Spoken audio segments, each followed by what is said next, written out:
8:10 now at Colorado's 740 KVOR. Every Monday is Money Monday on 740 KVOR with Accelerated Wealth.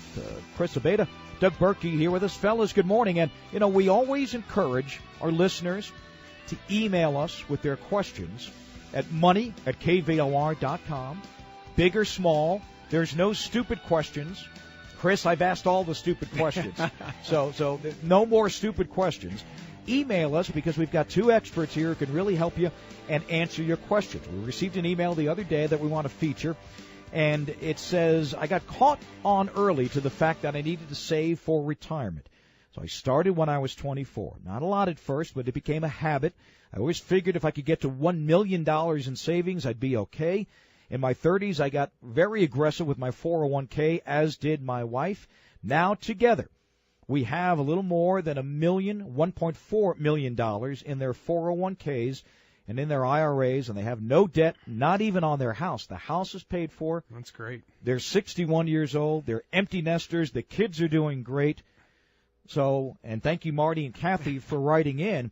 But the question they ask, and it's a question I guess we all have, Doug, do we have enough money to make it for the rest of our lives? They have $1.4 million. To me, an outsider, that's plenty of money to make it for the rest of their retirement years. Well, and you would think so, but there's really some questions you need to ask to really make sure that they are positioned properly. One is, how much income do they need annually in retirement to live the lifestyle they want to live? Because if they're going to live at $200,000 a year, that may not be an adequate amount of money. And then how that money is positioned is going to be critical to make sure it lasts as long as they need it. Chris, you don't think about that. You just look at the big lump of money at $1.4 million. If this couple wants to start traveling around the globe a little bit, if they want to get in an RV and drive the country, those things cost money. They sure do. And, first I want to say great job to this couple because they've done a fantastic job in saving. The other great job is you've got your kids off and on their own, so they're not going to be leeching and begging for your retirement nest egg from you. So I think that's fantastic. Another question that you have to ask is, when do you want to retire and how long do you plan on being retired? Are you retiring now at 61? Are you going to keep working until 66?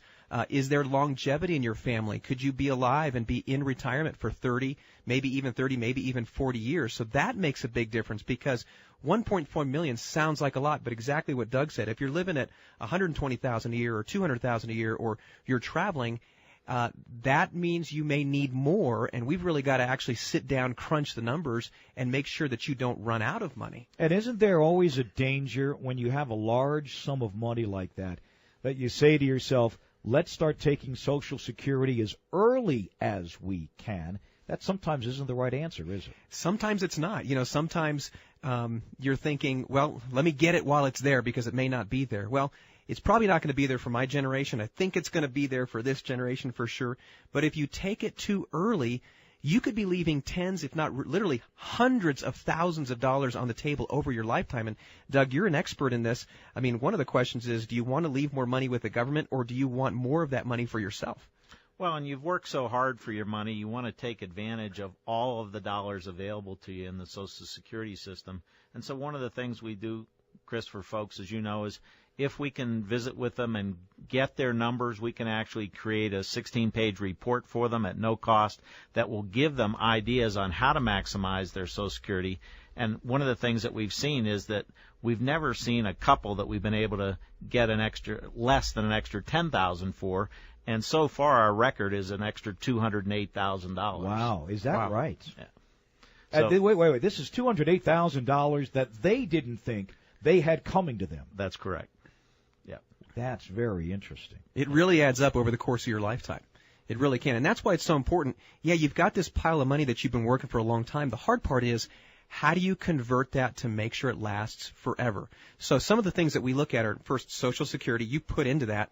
You've paid in your entire life. Let's get every single penny that you can out. That means if you're spending your Social Security money, you're spending less of your own money, and your money's going to last longer. Now, Doug, what's interesting to me is Social Security, when you call them, okay, they're not going to say, hey, guess what? if you're leaving some money on the table, okay, they're not going to say anything to you. They're there to administer the money, not necessarily give you advice on those dollars, right? Absolutely. And in fact, their guideline, Jim, is that they're not supposed to spend more than 4 minutes with you, whether it's in person or on the phone, by guideline. And so if you happen to go there with your spouse and he or she gets an extra couple minutes, they better cut back on the next person. They are not trained to help you maximize your benefits. And, Chris, isn't it a false idea to say to ourselves that we need to have a dollar figure in our head to say, hey, we have enough money when we reach X amount of dollars? That's not right, is it? You're exactly right. You really need a plan because everybody spends more. Everybody's going to live at a different time. You're going to live longer. Some are going to live shorter. You might have obligations that you have. You might have a lifestyle that's different. So really it's about building that plan. And, one of the most important things, obviously we talked about optimizing your Social Security, but also looking at how protected are you. You've got that, let's say, $1.4 million, but if we go through another financial crisis and we lose 50% of that, well, now you're 62 years old and that $1.4 million just turned into $700,000. Wealth is destroyed so much faster than it takes to save and create. No kidding. So we have to look at the right diversity to create the income that you need. We've got to protect it. We've got to create income strategies as well as continue growing. So it's really about a strategy to give you that peace of mind you're looking for. Look, these are all the questions you need to be asking yourselves and all the concerns and situations that you need to be privy to. And we're not only going to ask questions, but we're going to give you answers with Chris and Doug at Accelerated Wealth at 466-5634. Call. You can set up a free portfolio review. You can talk about Social Security. When is the right time to take it? How much money is out there that you may not even be aware of? You may be like this couple and think, we got $1.4 million. We're on easy street, kids. Might not be the right answer. So call 466-5634 because there are answers and there are things you don't know that you need to know ultimately to protect your dollars. Absolutely. Make this Monday count. It's one Monday you're driving, and if you have the right plan, it's one Monday closer to retirement. Thank God. Okay. 466-5634. Call Doug, call Chris, ask about this, learn more about protecting all your hard-earned money that you've put away for retirement. 466-5634. We encourage your emails as well. If you have a question about Social Security, about retirement, about saving, when's the right time to take it, email us, money@kvor.com. Very simple, money@kvor.com. Fellas, always nice to see you. Great to be with Thanks, you. Jim. Thanks for coming by. Chris Abeyta, Doug Berkey with Accelerated Wealth. 8:17 at 740 KVOR. Let's check in with KVOR's Right Now Traffic. Sean Martin.